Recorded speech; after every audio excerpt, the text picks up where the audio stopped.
اعوذ باللہ من الشیطان الرجیم، بسم اللہ الرحمن الرحیم۔ میں ڈاکٹر ابرار حسین نقوی فیصل آباد سے کافی عرصہ کے بعد دوبارہ ہم حاضر ہیں۔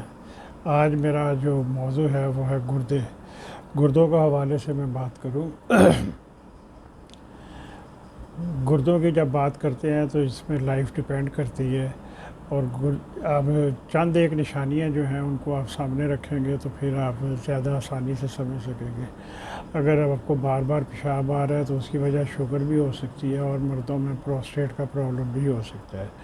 اور اگر پیشاب میں جھاگ زیادہ آ رہی ہے تو اس کا مطلب یہ ہے کہ پروٹین آ رہی ہے اور آپ کے گردے جو ہے وہ پورا کام نہیں کر پا رہے، وہاں پہ جو ہے وہ فلٹریشن کا عمل جو ہے وہ ڈسٹرب ہو رہا ہے۔ اس میں یہ ہے کہ اگر آپ پانی کم پیتے ہیں تو بھی آپ اس پرابلم کا شکار ہو سکتے ہیں۔ اس لیے مناسب مقدار میں پانی، خاص طور پہ شدید گرمی کے موسم میں پانی کا استعمال انتہائی ضروری ہے، تاکہ آپ کے فلٹر کا عمل جو ہے وہ ٹھیک رہے۔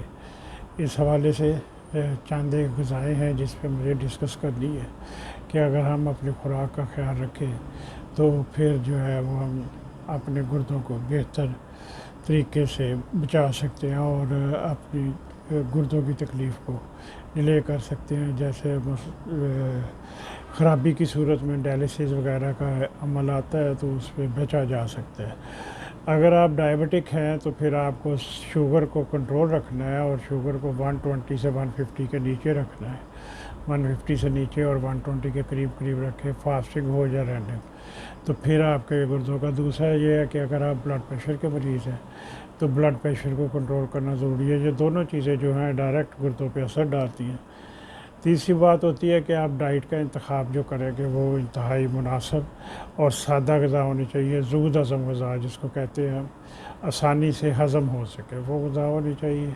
اس میں اگر ہم یہ چیزیں دیکھیں جیسے گوشت ہے، بڑا گوشت ہے، یا ایسی ڈیپ فرائی چیزیں ہیں، وہ اگر ہم لیتے ہیں تو وہ ہضم ہونے میں زیادہ ٹائم لیتی ہیں، تو اس لیے آپ کو چاہیے کہ آپ اس چیز پہ توجہ دیں اور اپنی خوراک کا خاص خیال رکھیں۔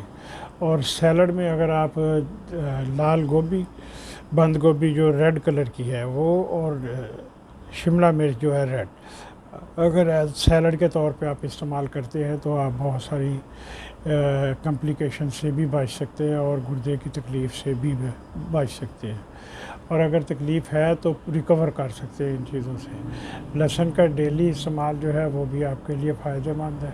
اور اگر ہم سبزیوں کی طرف جائیں تو سبزیوں میں جو ہے پھول گوبھی کا استعمال وہ بھی اچھا ہے، مگر اس کو یہ ہے کہ اگر آپ پہلے ابال لیں اور اس کے بعد اسٹیم کر کے لیں، کوشش کریں کہ یہ چیزیں جو ہیں آپ ان کو بہت زیادہ کوک نہ کریں، مسالے ڈال کے نہ پکائیں، بلکہ اسٹیم کی حالت میں لیں، اور اس کے بعد اس کے اوپر ہلکا سا جو کہہ لیں کہ آپ زیرہ وغیرہ یا اس قسم کا مسالہ استعمال کر کے، تو زیتون کا تیل جو ہے وہ اس پہ آپ استعمال کر سکتے ہیں۔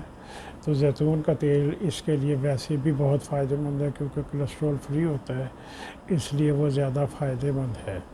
اس طرح سے سرخ جو شملہ مرچ ہے اس کا میں نے بتایا آپ کو، اور کدو ایک ایسی سبزی ہے جو زود ہضم بھی ہے اور آسانی سے اویلیبل بھی ہے۔ اس کو بھی اگر آپ اسٹیم کر کے اور زیتون کا تیل ڈال کر کھاتے ہیں تو یہ آپ کے لیے زیادہ فائدہ مند ہے۔ کوشش کریں دال مونگ جو ہے، دال مونگ آپ کی ڈیلی خوراک میں اگر ہو تو وہ گردوں کے لیے بہت فائدہ مند ہے۔ اور یہ ذہن میں رکھیں کہ آپ نے کچا نمک جو ہے وہ استعمال نہیں کرنا۔ نمک جو تھوڑا بہت